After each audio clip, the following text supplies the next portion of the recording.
वाराणस्यां भैरवदेव संसार भयनाशनम्।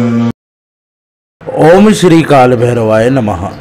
जय भैरव दर्शकों, स्वागत है आप सभी का बावन भैरव ज्योतिष पर।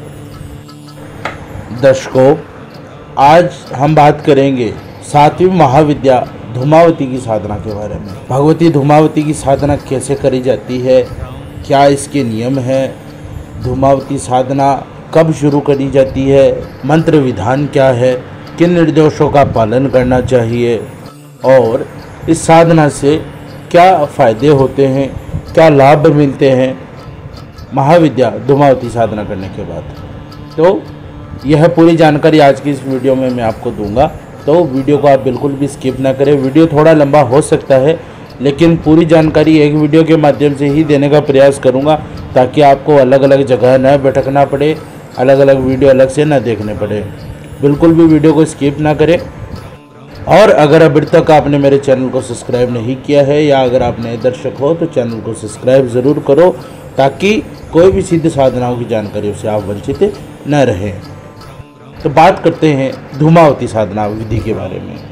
दर्शकों, अगर कोई भी मान लो विशिष्ट पूजा हम करते हैं, कोई भी अनुष्ठान करते हैं या दैनिक अपने नित्य क्रम की पूजाएं करते हैं और माला जाप भी करते हैं, लेकिन हमें कोई भी फल प्राप्ति ना हो, इसका अर्थ ये होता है कि ग्रहों की मार्केट दशा चल रही है, अर्थात ग्रह का चाल सही नहीं है, जिसके कारण से हमें जीवन में कष्ट भोगने पड़ते हैं और हमारी जो पूजा है वो लागू नहीं होती है और हमें ग्रहों की चाल के अनुसार ही फल भोगने पड़ते हैं। ऐसी स्थिति में धूमावती माता का साधन आश्रय लिया जाता है। धूमावती माता वृद्धा, विधवा, दरिद्रता और कलह की देवी है, इसलिए इनके अनुष्ठान में विशेष सतर्कता रखी जाती है। इनकी साधना सरल नहीं है। धूमावती माता विधवा है। शंकर भगवान को जीवित ही निगल लिया था, इस कारण पतिहीन हो गई थी, स्वामीहीन हो गई थी। शंकर भगवान ने 7वीं महाविद्या का नाम दिया धूमावती माता। यह साक्षात अमंगला है और धूमावती की जब भी आप साधना करें तो प्रयास यही हो कि घर पर साधना आपको न करनी पड़े। इनकी साधना मुख्यतः शमशान में या निर्गम स्थान पर ही होती है। दूर दराज के शांत और एकदम वीराने में इनकी साधना करी जाती है, इसलिए इनकी साधना खूब सोच समझकर की जाती है। आज मैं आपको जो साधना बताऊंगा वह साधना थोड़ी सौम्य है, सात्विक है। आप घर पे बैठ के कर सकते हैं यह साधना, ऐसा नहीं है कि आप घर पे नहीं कर सकते। ज़रूरत है तो केवल थोड़ी सावधानी रखने की, ध्यान रखने की। धूमावती माता का स्वरूप बड़ा ही विचित्र है, ऐसा किसी भी देवी देवता का स्वरूप नहीं है। इनका आकार स्थूल है, केश बाल खुले हुए हैं, रूखे सूखे से हैं, वेशभूषा मलिन है, मैले वस्त्र पहन रखे हैं, दोनों स्तन नीचे की ओर लटके हुए हैं, ढीले हुए हैं, जैसे किसी वृद्ध स्त्री के होते हैं। गाल पिचके हुए होते हैं और इनके शरीर से हर वक्त एक अलग सी गंध प्रवाहित होती रहती है। मैं आपको धूमावती साधना के कुछ प्रयोग बताता हूँ कि किन कारणों से धूमावती साधना की जाती है और क्या क्या फ़ायदे होते हैं। देखो, दरिद्रता, गरीबी को दूर करने के लिए धूमावती साधना करी जाती है। कर्ज से मुक्ति के लिए, किसी को कर्ज दिया है और अगर वह वापस नहीं दे रहा है तो वो पैसे प्राप्त करने के लिए, कोई अकारण आपको सता रहा है, आपकी ज़मीन पर, आपके मकान पर, दुकान पर कब्जा करके बैठा है, अनाधिकृत रूप से आपका हक मार रहा है, घर में हमेशा आपकी दरिद्रता बनी रहती है, वीरानगी सी बनी रहती है, सब कुछ ठीक होते हुए भी संतान प्राप्ति नहीं हो रही है, जब ऐसी स्थितियां दिखाई देती है तो भगवती धूमावती की उपासना लोग करते हैं और इनके कर्म भी करवाते हैं। किसी के द्वारा कोख बंधन कर दिया हो, आपका व्यवसायिक प्रतिष्ठान बांध दिया हो, रोजगार आमदनी बांधी हो, मित्र से, अधिकारी से, घर के लोगों से या किसी आपके प्यार प्रेमी से आपका उच्चाटन करा दिया हो, यानी आपकी उससे कलह लड़ाई करवा दी हो, तो उसके लिए भी धूमावती की उपासना करी जाती है और लोग धूमावती माता के अनुष्ठान ही करवाते हैं। जो स्वयं कर सकते हैं वो स्वयं करते हैं, जो स्वयं नहीं कर सकते हैं वो तांत्रिकों द्वारा करवाते हैं। किसी भी जीव में मूर्छा, मृत्यु, असाध्य रोग, कलह, दरिद्रता, शोक आदि धूमावती माता ही उत्पन्न करती है। व्यक्ति का भिखारी बन जाना, पहनने को कपड़े वस्त्र न होना, फटे पुराने वस्त्र पहनना, भूख प्यास, वैधव्य की स्थिति, असहनीय शोक, पुत्र शोक, संतानहीनता, महाकलेश सब धूमावती माता के ही स्वरूप है, इन्हीं की देन है। यह साक्षात अमंगला है, जैसे मैंने आपको पहले ही कहा था। इनकी साधना थोड़ी कठिन है, लेकिन 10 महाविद्याओं में इनका भी नाम आता है। साधना बतानी परम आवश्यक है, मेरा धर्म है, क्योंकि मैंने 10 साधनाओं का आपसे वचन किया था, मैं आपको 10 साधनाएं बताऊंगा।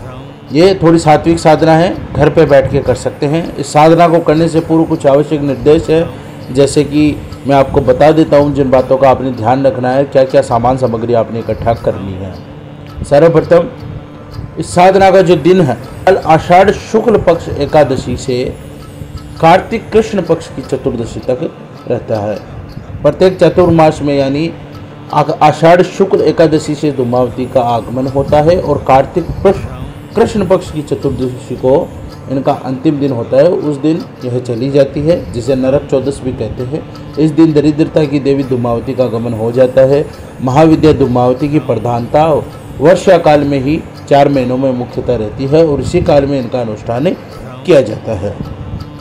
तो इन 4 महीनों में किसी भी चतुर्दशी को आप साधना प्रारंभ कर सकते हैं। आप मंगलवार को इनकी साधना प्रारंभ कर सकते हैं। अष्टमी के दिन इनकी साधना प्रारंभ कर सकते हैं। साधना का काल रहता है 21 दिन का। 21 दिन का साधना काल रहता है। इसमें जो माला आपको आवश्यक होती है वो होती है सफ़ेद मोती की माला। साबर मंत्रों से सिद्ध या वैदिक मंत्रों से सिद्ध मोती की माला होनी चाहिए वो, और एक सुरक्षा माला आपके पास होनी चाहिए। 2 मालाएं और दोनों सिद्ध मालाएं होनी चाहिए। माला सिद्ध करना और माला संस्कारित करना दोनों अलग अलग विषय है। माला सिद्ध माला आपको कहीं से मिल जाती है, बहुत अच्छी बात है। नहीं मिलती है तो आप हमसे संपर्क कर सकते हैं, आपको घर बैठे माला प्रदान की जाएगी। इसमें आपने कोई यंत्र, कोई चित्र कुछ भी स्थापित नहीं करना है, केवल दीपक जलाना है। आसन आपने सफ़ेद लेना है, वस्त्र आपने सफ़ेद धारण करने हैं। आपने धोती या ऊपर आप जो अगोछा ले सकते हैं सफ़ेद रंग का। इसमें आपके पास कुछ सामान होने चाहिए, जैसे कि साबुत पान, रोली, सिंदूर या हिंगोल, इनमें से कुछ भी एक चीज़, धूप, सफ़ेद दीपक और सफ़ेद ही नैवेद्य लगाना है। सफ़ेद नैवेद्य में आप इनको अपने घर पे खीर बना करके आप और वो भोग लगा सकते हैं। सफ़ेद पुष्प, सफ़ेद चंदन, आकड़े की लकड़ी, सफ़ेद तिल, धतूरे के फल या धतूरा का बीज या धतूरे की जड़, ये काफ़ी मात्रा में आपको चाहिएंगे। ये इतनी सामग्री आपको इसमें आवश्यक है। अब मैं आपको बताता हूँ कि यह साधना आपने किस प्रकार करनी है। देखिए, यदि आप शमशान में जाकर क्रिया करें तो उसका तो पूरी विधि ही अलग है। वो भी यदि दर्शक कहेंगे वो थोड़ी आसान विधि है। वो अगर आप भयभीत नहीं होते हैं, निडर व्यक्ति हैं, तो वो कर सकता है। वो विधि थोड़ी आसान है, लेकिन करनी पड़ती है शमशान में जाके। वो थोड़ी सी मैली क्रिया है, तो वो मैं आपको फिर कभी बताऊंगा अगर आपके कमेंट आते हैं तो। बाकी मैं आपको ये सौम्य साधना आज बता रहा हूँ। अपने घर में आपने इनकी कोई मूर्ति चित्र नहीं लगाना है, जैसे मैंने आपको पहले भी कहा था। और आपको सिर्फ इतना करना है कि बताए गए दिन के अनुसार रात्रि को 1:30 बजे आपने इनकी साधना प्रारंभ करनी है। रात्रि को 1:30 बजे आप इनकी साधना प्रारंभ करें और सर्वप्रथम आपने एक चौकी स्थापित करनी है। चौकी पर आपने सफ़ेद रंग का जो दीपक है वो जलाना है और दीपक आपने घी का जलाना है। ये आप ध्यान रखिएगा, घी का आप दीपक जला लें और एक जल का कलश दीपक के बाएं तरफ रख दें। उसके बाद एक साबुत पान का पत्ता लें और उस पर सिंदूर, हिंगोल या फिर कुमकुम से किसी से भी आप उस पर त्रिशूल बनाएं। त्रिशूल की आकृति बना करके उस पर आपने धूप और नैवेद्य अर्पित करने हैं, यानी धूप आपने दिखानी है उस पान के पत्ते पर और नैवेद्य आपने अर्पित करना है। जो भी नैवेद्य आपने बनाया है वो अर्पित करना है, पुष्प चढ़ाने हैं और चंदन से तिलक करना है। जो तिलक आप देवी को करें सफ़ेद चंदन से, वही तिलक आप स्वयं भी करें, स्वयं को करें और अक्षत, सफ़ेद अक्षत आप पान के पत्ते पर चढ़ा दें। इतना काम आपने करना है। इसमें आपने और किसी भी देवता का कोई भी पूजन पाठ नहीं करना है। यहाँ तक कि इसमें आपने अपने गुरु की भी प्रतिमा, गुरु यंत्र मंत्र भी लगाने की आवश्यकता नहीं है। हाँ, आप अपने गुरु की देख रेख में करें तो वो तो बात ही अलग हो जाती है पूरी। लेकिन अगर गुरु नहीं है आपके तो आप मन में गुरु का स्मरण करके और यह पंचोपचार पूजन चालू करें, पूरी साधना प्रारंभ करें। और सर्वप्रथम आपने ये करना है, अब आपने सबसे पहले विनियोग करना है।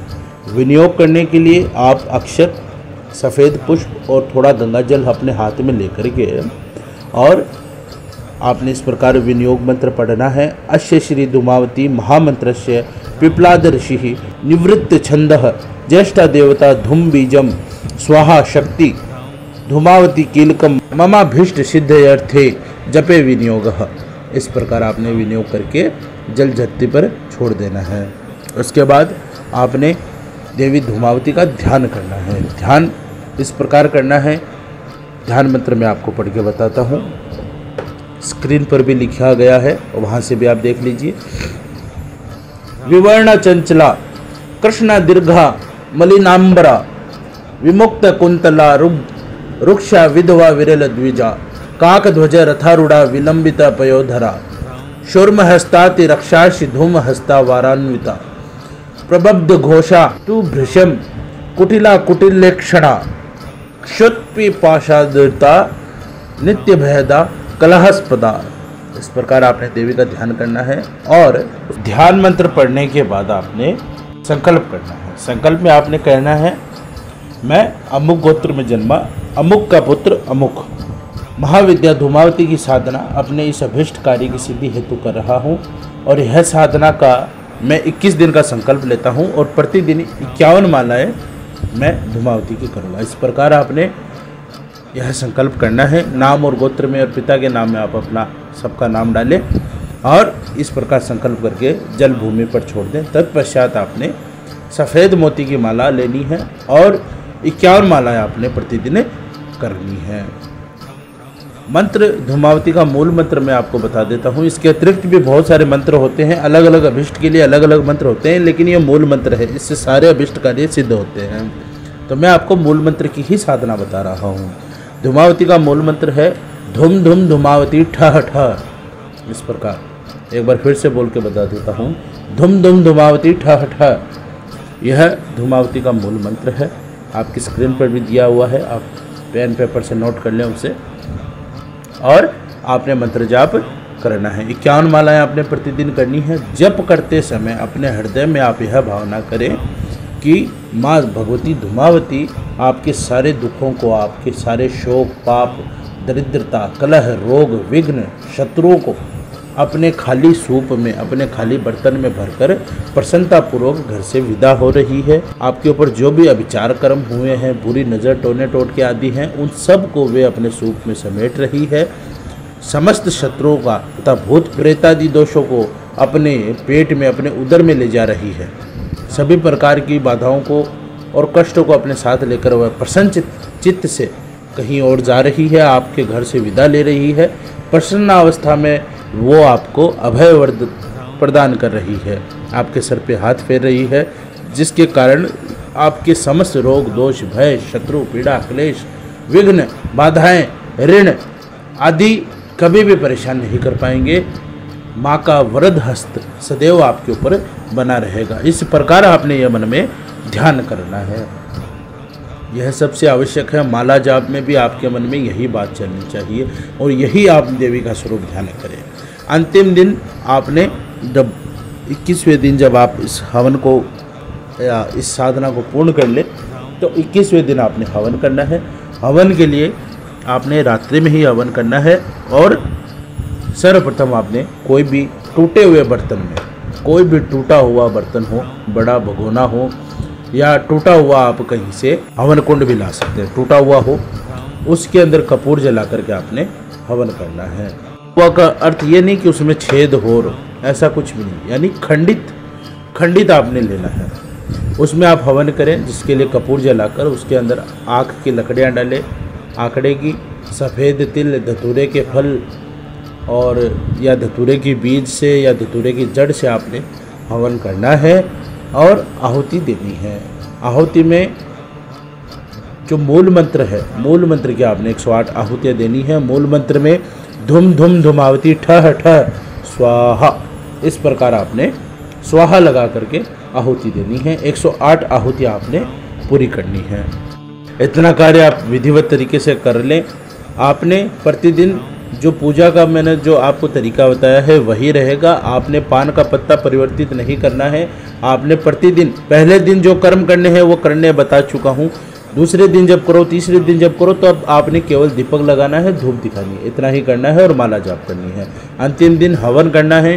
हवन करने के पश्चात जिस चौकी पे आपने यह सारा कार्य किया है, वो चौकी, वो सफ़ेद वस्त्र, जितने भी पूजा की सामग्री थी वो सारी सामग्री, धूमावती की माला, रक्षा माला, ये सारी चीज़ें आपने, और रक्षा माला मैं बताना भूल गया आपको, आपने रक्षा माला अपने गले में धारण करनी है। ऐसे बीच बीच में थोड़ी मिस्टेक रह जाती है तो वो भी आप ध्यान रखिए। रक्षा माला अपने गले में धारण करनी है और सारी सामग्री, जितनी भी सामग्री है, सारी सामग्री आपने या तो आप बहते जल में प्रवाह करें, जो जल चलता हो। अगर आप ऐसे स्थान पर नहीं रहते जहाँ आसपास कोई नदी हो, तो फिर आप उस सारे सामग्री को किसी ऐसी निर्जन जगह में गाड़ के आ जाए जिसके ऊपर कभी किसी का पैर न पड़े। ऐसी जगह पर आप जाएं, उसको कोई उलांग न सके, ऐसी जगह पर आपने उसको गाड़ के आना है। यह पूरी विधि होती है धूमावती साधना की, जो मैं आपको बता चुका हूँ। इस साधना में आपको कोई भी प्रकार की परेशानी हो, कोई भी सवाल आपके हो, तो आप कमेंट के माध्यम से पूछ सकते हैं और साधना की सामग्री के लिए आप हमसे संपर्क कर सकते हैं। वैसे यह सामग्री सामान्यतः मिल जाएगी आपको, कोई भी ऐसा कोई अलग से सामान मैंने नहीं बताया। हाँ, जो आपकी रक्षा माला हो और जो मोती माला हो वो शाबर मंत्रों से या वैदिक मंत्रों से सिद्ध हो, वो आप किसी पंडित से या अपने आसपास अगर आपको कोई तांत्रिक मिल जाता है विश्वासी, तो आप उनसे ले लें और उस माला से आप जाप करें। आपकी यह साधना विधिवत तरीके से पूर्ण होगी, आपको इसका फल मिलेगा। जो जो मैंने ऊपर कथित बातें बताई थी आपको, जो जो मैंने आपको ऊपर बातें बताई हैं, वो सारे मनोरथ इससे सिद्ध होते हैं, वो सारे कष्ट इससे दूर होते हैं। धूमावती की साधना विधिवत तरीके से यदि आप करते हो तो आपको 100% परिणाम मिलते हैं। यह बात मैं आपको सुनी सुनाई नहीं कह रहा हूँ, यह बात साक्षात हर चीज़ मैंने अनुभव की है। और आप इस साधना को करके देखें। आप चाहे आज इस पे न तो कमेंट करें, न इस वीडियो को लाइक करें, आप यह साधना करके देख लें। जब आपको इसका पूर्णतया फल मिले जाता है, आपके जीवन में परिवर्तन आ जाता है, उस दिन आप यहाँ पर आके कमेंट कर देना कि गुरुदेव आपके कहे अनुसार हमने यह साधना की थी और इस साधना से हमें यह परिणाम प्राप्त हुए। उस दिन आप यह बात कहेंगे तो मुझे बड़ी खुशी होगी। इसी के साथ अपनी वाणी को विराम देता हूँ। धन्यवाद। जय भैरव, जय महामाया।